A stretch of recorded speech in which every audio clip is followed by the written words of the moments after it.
So, there's no One Piece chapter out this week, but it's okay. We don't need to panic. Because I went and thought ahead. I did not watch 994 or 995. Awesome, right? That means I can still review something for you. And, you know, if you read One Piece and watch it as well, you will know that there are a lot of points in the anime that kind of reiterate stuff that's either currently going on in the manga, vice versa, or spoil things yet to come in the manga. Spoil things that are still up in the air, maybe. Not things that are, you know, aren't even talked about yet, but questions we might have. And one question I have, I think, was answered this episode. So let's get into it. Nami and Carrot both just barely made it to the battlefield, or should I say the live floor, after taking over Big Mom duty for about 2 seconds. And it's over, but, you know, they made it to the live floor. They'll be okay now. I would say they took a load off of the tank units back, but, you know, we'll get into that in just a second. Kaido and Big Mom, who I am now referring to as Kailin, until further notice, get the okay from Megadeth to move forward with their alliance. And, you know, it comes in the form of one of the many screensaver-worthy shots of Onigashima. And Luffy, he doesn't approve. He talks about them like they're a couple of nuisances. Our favorite historian, Robin, reminds Jinbei and the rest of us that this is pretty high stakes. You know, Kaido wants an era of violence here. And some may have forgotten since the bounty reveals, but this is potentially a world-shattering event, even before they get their hands on the ancient weapons. But if they do get their hands on the ancient weapon, it's all done. It's terror exactly what Kaido's describing is what she's telling Jinbei here will happen. And that's cool. It's good that he's checking her, because they're both vets, and it doesn't seem like anything surprises them anymore, but even Jinbei can be like, oh damn, didn't know that one. Next up, we get something very important, which, no, is not Yamato's first side boob of the episode, but we get a breakdown of Kaido's big plan. Well, we get a start of it. It's rather simple. It consists of 2 steps.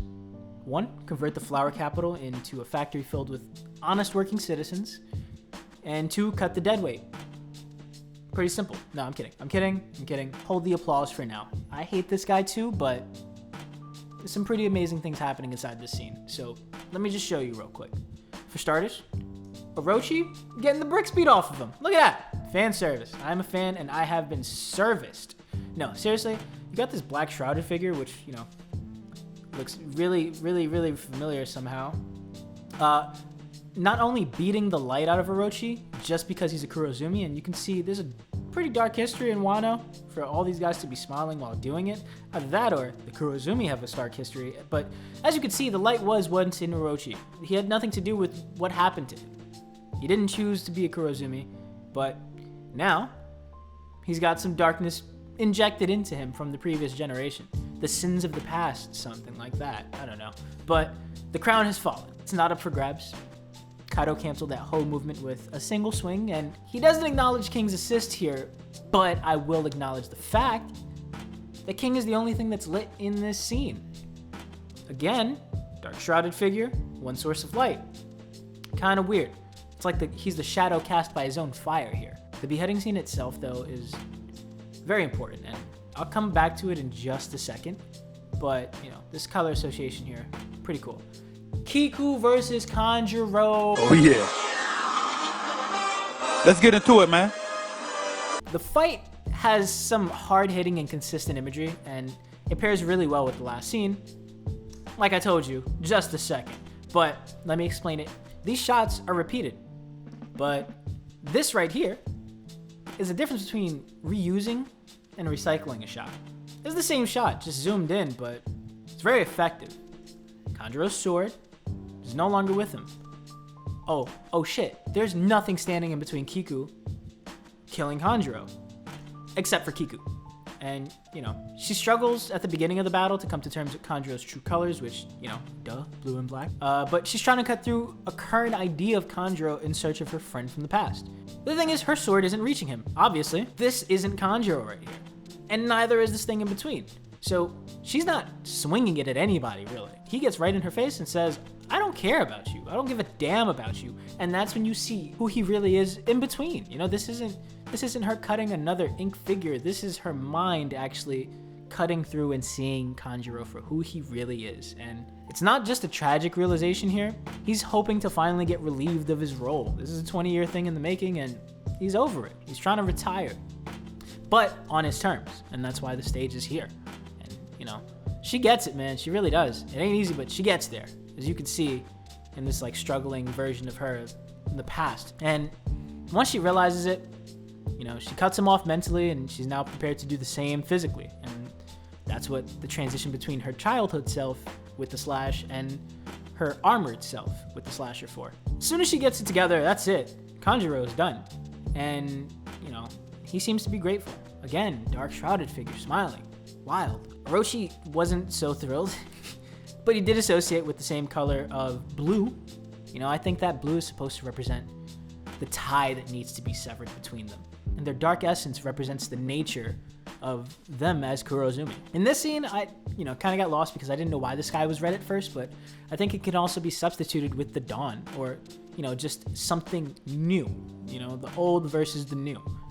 Because that's ultimately what the red, you know, will do. It's going to wash over Wano country and release it from its dark, dark, dark past. Kinemon and Denjiro arrived to witness the aftermath, and nobody's happy about what they had to do here today. Kiki wasn't the only one suffering, obviously. You can see it on everyone's faces here. And I think the fact that she and Kinemon are both letting go of the same memory shows that every scabbard is going through the same exact experience right now. And it's not easy.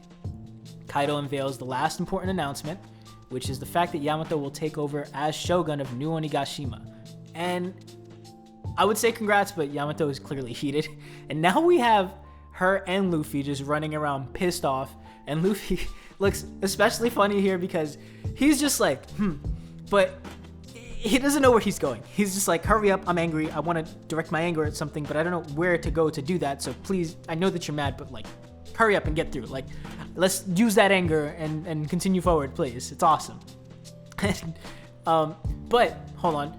Now that Kaido's plan is all laid out, I'm wondering something as a manga reader, and this is a spoiler warning for anyone who's just anime.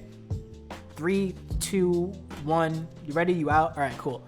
Like, I don't know how I got it into me that Onigashima was supposed to crash on top of the flower capital to make space for new Onigashima, but it doesn't seem like that was Kaido's plan when you look at this episode, right? He wants to put them to work. He doesn't want to get rid of it. He wants to use it as another factory. That brings me to question Luffy. If Kaido doesn't intend to destroy the flower capital, and Luffy kills him, or Luffy defeats him, while Onigashima's on top of the flower capital, technically Luffy's gonna be the one to have destroyed everything, right? Like, what the fuck? All right, whatever. Moving on. 995 starts out with a quick flashback and just another gorgeous free screen saver of Onigashima. This another slightly different angle, but beautiful. The scabbards are here. No, not here, not yet. The scabbards are here. Meanwhile, Kaido reignites Momo's trauma to ask him a similar but important question. Yo, who the fuck is this nigga? You've yet to tell me, and I have doubts that you traveled 20 years into the future, so tell me, who are you?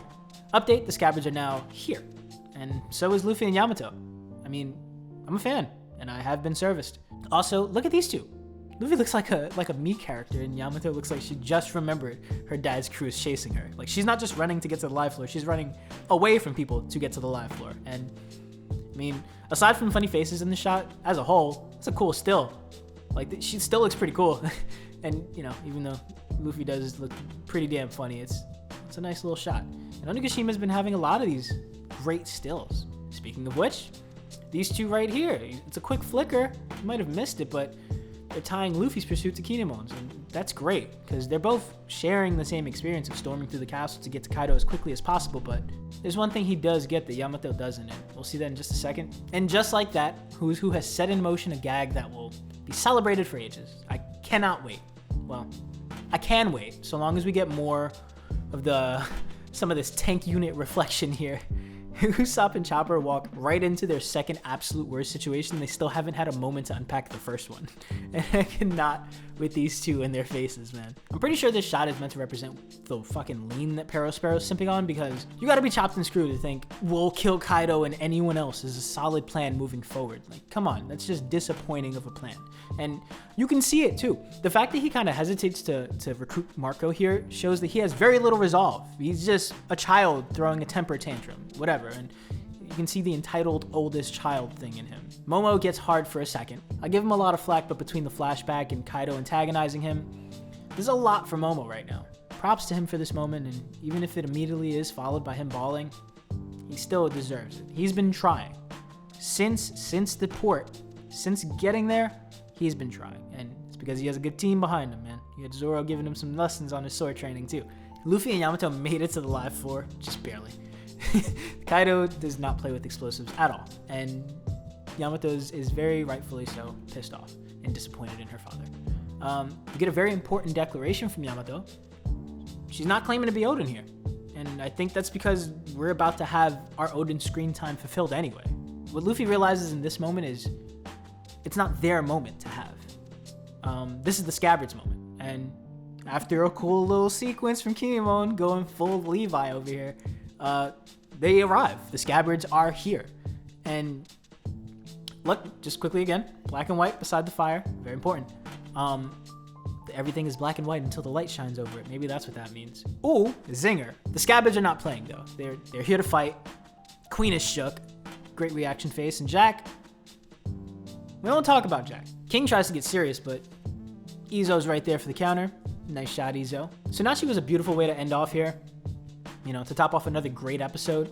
And as a manga reader, I can't take the time to really speculate what will happen in the next episode. But I will say that we're here. To my manga readers, it's rooftop time. it's starting, bro. We're actually, this is it. The next episode should lead right into it, right? Oh man, I can't wait. Anyway, what did you think of the episodes? Or what do you think of the latest episode? What are you expecting from the newest episode? How are you enjoying the animation so far? Wano's pacing seems to be better. What do you think? You know, anything, let me know in the comments below. That's right, go crazy, go crazy, go crazy, go crazy, no crazy, no crazy, no crazy,